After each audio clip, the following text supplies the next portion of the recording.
10 लाख वाहनांचा ताफा।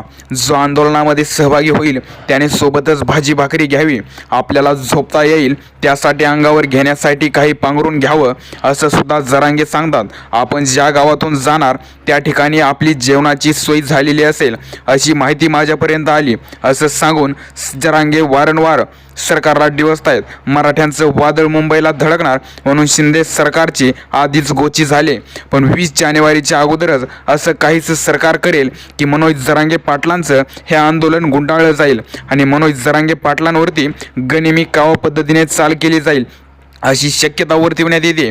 तत्पूर्वी मनोज जरांगे पाटील काय म्हटलेत आणि भुजबळांवर बोलताना मनोज जरांगे पाटलांनी काय स्टेटमेंट केलंय एकदा पहाच।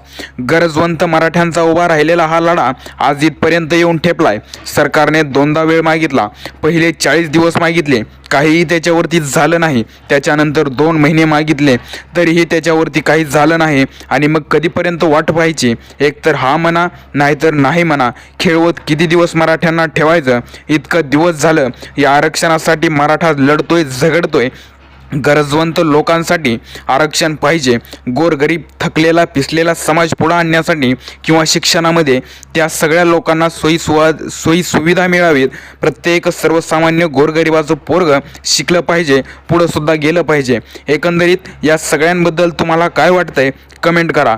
जय महाराष्ट्र।